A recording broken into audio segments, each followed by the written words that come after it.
everyone, Heather Boyd here. I'm here with my friend Patricia Srigley. Yes, guest artist for the day. You guys know Patricia from my other channel, Heather Boyd Wire, where we did live wires for the win. Patricia is one of the judges on that show, so I'll link up all that in the description below.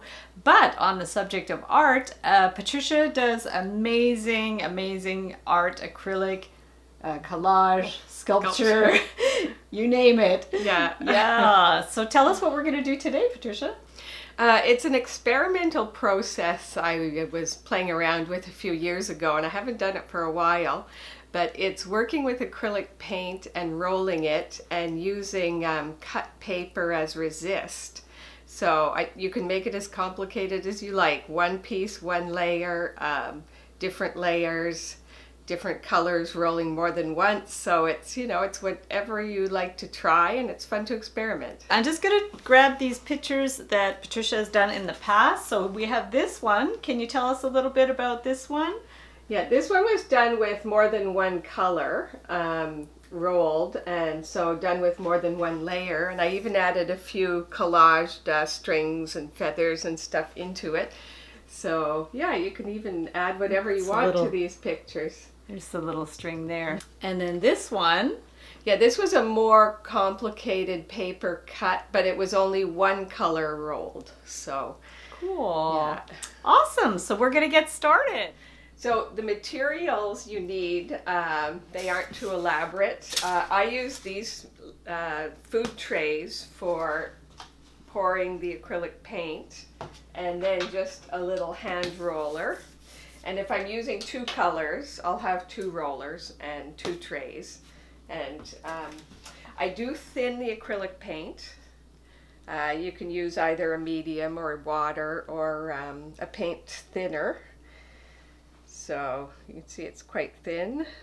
I'll pour some out. There. So yes, a thinned acrylic paint, a tray, small rollers.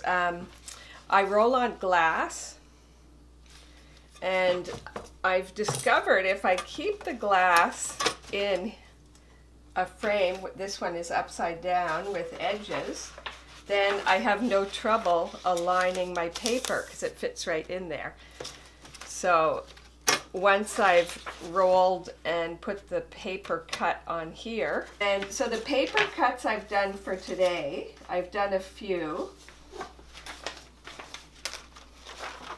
This one is a zebra, so it will be put on the glass when I've rolled paint, and it will act as a resist.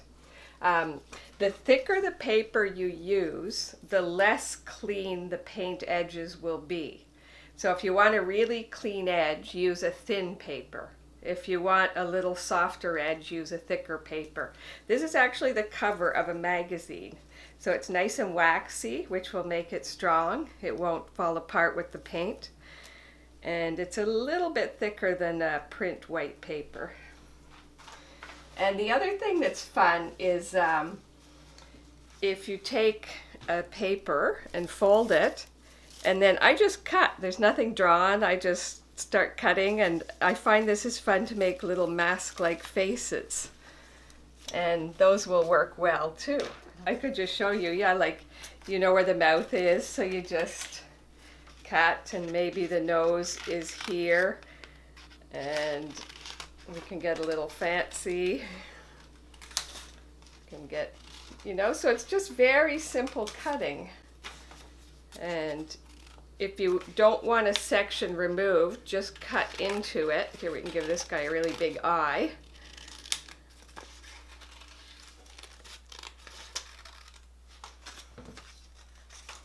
And see, this is not finished, but you see the idea. Wow. So you're just... that's cool. Yeah. And it's good if you have a roller that's not too thick or absorbent, otherwise you lose a lot of paint. Like, see, these are fairly thin. Foam rollers, you lose a lot of paint too, but they do give you a nice smooth roll, so...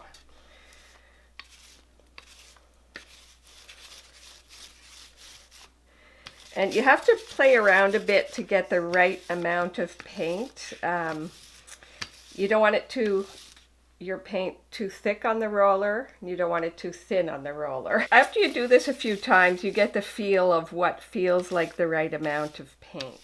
So we're just gonna roll on here. Yeah, I remember doing this in your class. Patricia taught a class at the Viva Vida Art Gallery many years ago. And if I can find them, I'll insert some pictures of what I made in that class. It's super fun. Yeah, it's fun because the materials are easy to find. They're not terribly expensive, so you can just play around. Yeah, like you don't need printmaking ink, although it's this similar concept. Yeah, you do get a better result, but again, it's more expensive and requires more equipment. Yeah. So you want to keep your paper clean. Oops, famous last words. Yeah. That shouldn't be much. So you're rubbing it down? Into the paint, Okay, yes. cool. And if your surface starts to dry before you're ready, you can give us light spritz of water. Okay. Yeah, you want to work fast. Yeah. So I'm just using this old thick paper. Okay.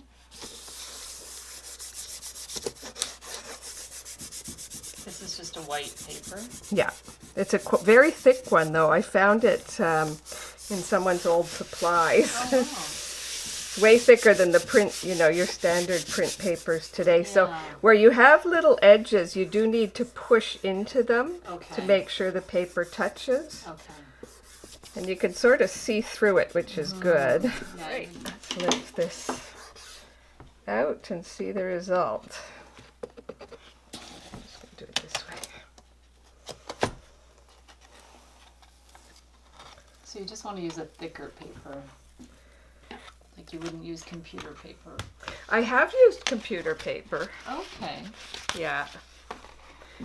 That's So cool. it's not this is not a great print. Okay, but it's cool. It's somewhat work. Yeah, so I'll do the zebra now, and I'll put out a bit more white. So I'm going to roll white first. If we got enough.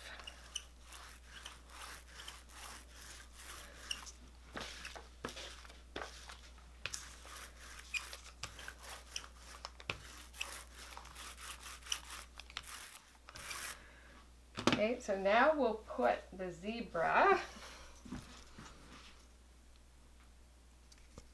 Try and get it in the right spot. Close enough. Okay. So the paint is what holds it in place on the glass. And this is the magazine cover paper. So it'll be a little more waxy and coated. And I don't want too thick black because I don't want it to fill in the lines of the paper too much. So I'm scraping a bit away. And if you ever feel you have too much paint, you can just give your roller a roll on some scrap paper. It's actually not too bad. Okay, so I'm going to go on top of my zebra. I'm going to start here.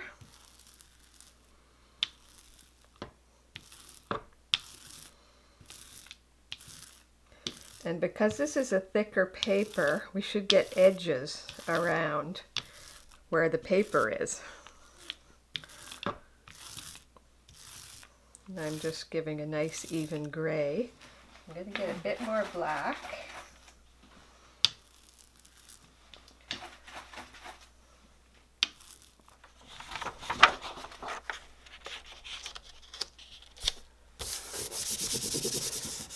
So I'm rubbing it firmly, but not too hard, because this time I don't want it to get into the lines where the paper is touching the glass.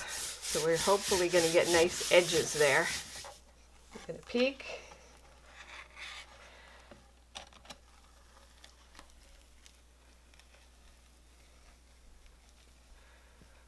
There. See, this guy's not bad. That's cool. Oh, wow. That's really cool. Yeah, I didn't get as nice edges down here, but in the face I got quite nice edges.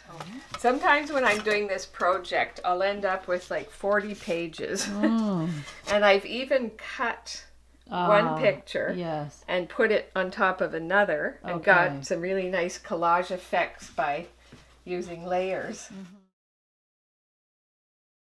As you can see from this project, the possibilities are endless for sure. Yeah, I'll insert some photos of the finished work as well. Thank you, Patricia, so much. Oh, you're welcome. It was fun. And this was, you know, this was a bit rough around the edges, but it gives you the idea of how you can play around and experiment. Perfect. Okay, guys, so have fun with it, and we'll see you the next time.